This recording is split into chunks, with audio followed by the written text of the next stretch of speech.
I grew up in New York. I grew up in the projects, had a mother who was on drugs, had a father who was on drugs. So I always wanted to be in a helping profession, more particularly that social work and doing things that I can relate to, that I can empathize with. That's why this particular profession was something that I've always stuck with, was just because of my family history and my origin of growing up. I'm a clinical social worker.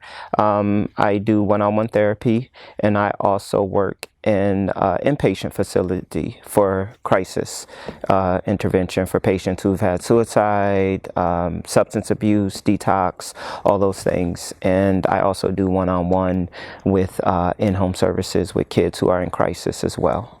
Nearly on a daily basis, I'm dealing with patients who either recovering from opioid abuse or have family members who are abusing opioids.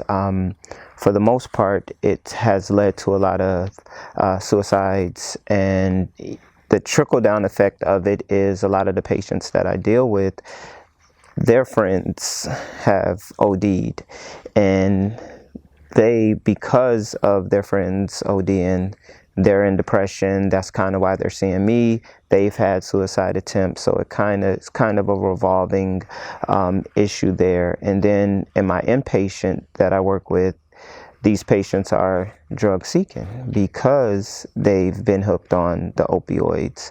So it causes them to voluntarily commit themselves just so they can get the meds, so they can get prescribed the meds. I think more often than not, the story is pretty much the same. I think people on the outside looking at it, it is very dangerous and scary for the most part. A lot of what I see is those suicide attempts, from depression, and, specifically a patient will come in and cuts all on their arms, talking about how, maybe a car wreck from last year caused them to start a certain med, and that led to them being hooked on the med, and then subsequently leading to them becoming depressed, med seeking. A lot of times doctors nowadays are not going to prescribe these meds because it's so dangerous. So that leads to that deeper depression because that pain is there.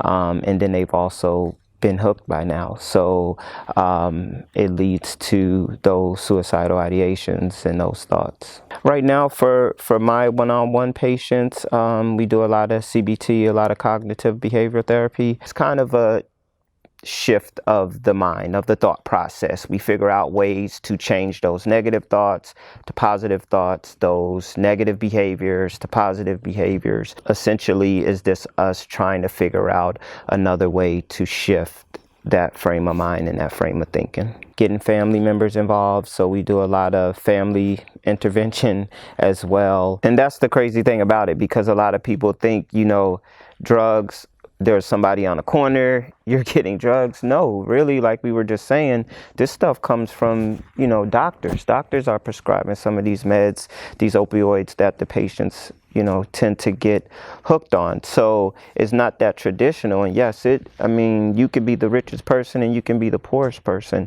So, that demographic, yes, it expands from, trailer park to, people in country club residents, you know what I'm saying? So it's not one of those things where you can readily identify it. That's what's so scary about it, because you can't readily just say, hey, I know this person, I know what's going on. No, it could be your 70-year-old grandmother that, is hooked on some of these painkillers.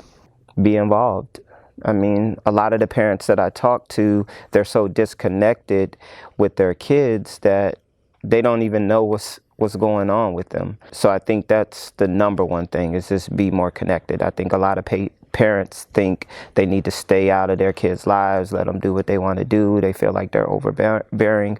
But I think the important part is for them to be as involved as they can. I just saw this story the other day. They went into the classroom and they had 25 items in there for kids who use vapes. and the teachers were only able to identify 10 of the vapes out of the 20 plus things that kids are using nowadays. So I think it is important to stay educated, stay in your kids' life to know what's going on with them. I think especially when we're working in our group settings, when we do group with the patients, and a lot of them are telling the same stories of friends who OD'd and how they've been particularly hooked on a certain drug, and hearing other stories about that, it does give them encouragement on them being able to move forward and kick it. And substance and opioid abuse, it's one of those things where it's up and down. So they're going to spend time where they're not hooked, and then they're going to spend time where they're abusing. So within that group dynamic is them realizing that those things are going to happen, and that's the strength that I see, that hope that they're getting from others who have overcome some of those addictions. The psychiatrists that I work with, they're so timid about even prescribing nowadays because the rise of abuse and people just coming in just so they can get prescribed some of these meds. So definitely, on our end is more or less like we have to be more careful on the patients that we see, and just because they're saying they're in pain or something's going on, it may not necessarily be that. They may be drug seeking.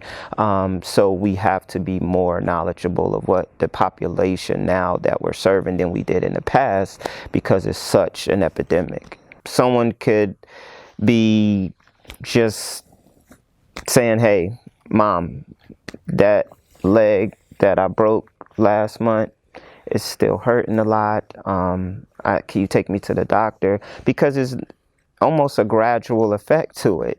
After a while, you don't even notice it sometimes that you're now hooked on this. And usually in the therapeutic session, we're talking about how a lot of patients are saying, I really needed it. I really needed this. And, then it came to a point where I was fine. Like, I was running, I was doing everything I needed to do.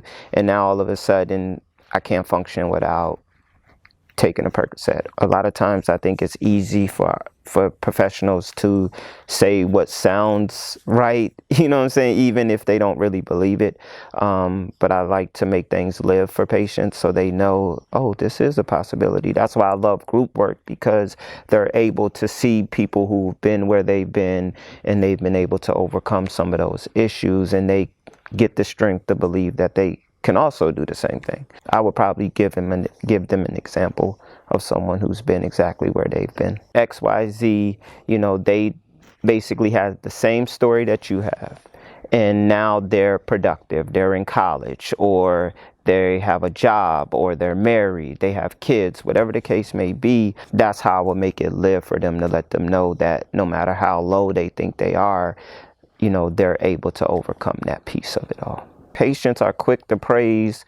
They definitely tell you when they don't like the services, but when you do well, yes, they say, man, I'm so happy someone is here to help me out, get me through this. And it could be the smallest nugget that you give them that can take them a long way. So yes, I think we're definitely making a difference.